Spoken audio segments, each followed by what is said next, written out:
भारत की आर्थिक व्यवस्था को हम देखें तो यह कहने में कोई त्रुटि नहीं होगी कि कृषि उसका आधार है।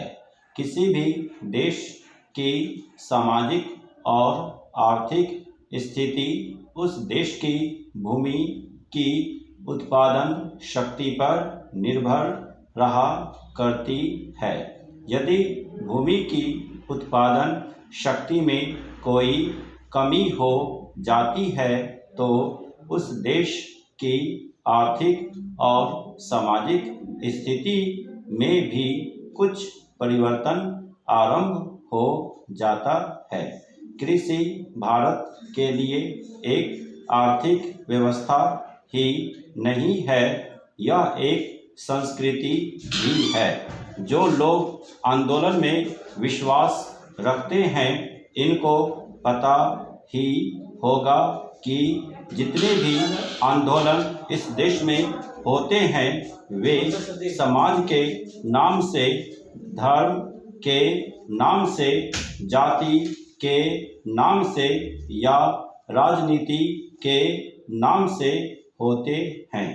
ऐसे आंदोलनों में कोई भी समाज शामिल हो, लेकिन कृषि समाज उसमें शामिल नहीं होता है। उस आंदोलन के साथ कृषि समाज की सहानुभूति भी नहीं होती है।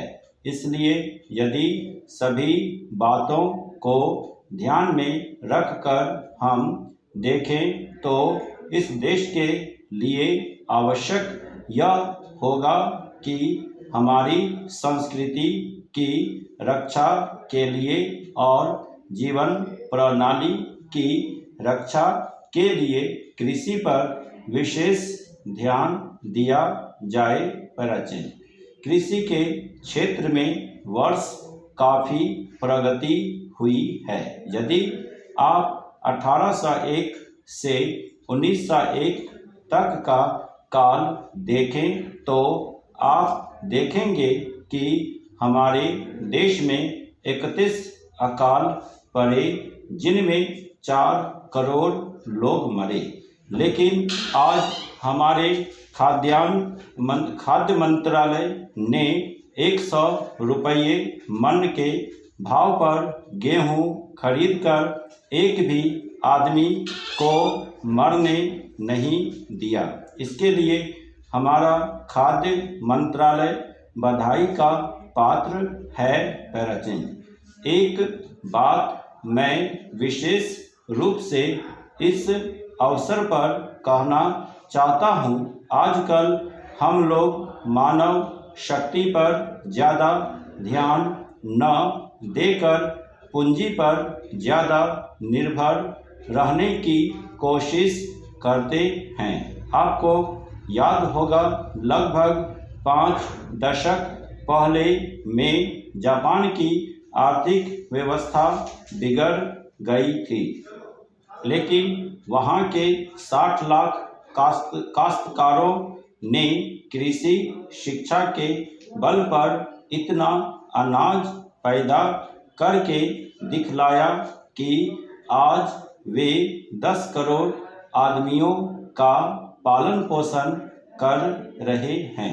वहाँ पर 30 ऐसे विश्वविद्यालय हैं जिनमें कृषि की शिक्षा दी जाती है, जिनसे 16,000 छात्र प्रति वर्ष शिक्षा प्राप्त करके निकलते हैं। आज हमारे देश में पर्याप्त कृषि विश्वविद्यालय स्थापित हो चुके हैं। हमारे देश में 120 करोड़ जनसंख्या को दृष्टि में रखते हुए जापान एक बहुत छोटा सा राज्य है। शायद हमारे राजस्थान से कुछ ही बड़ा है। स्टॉप।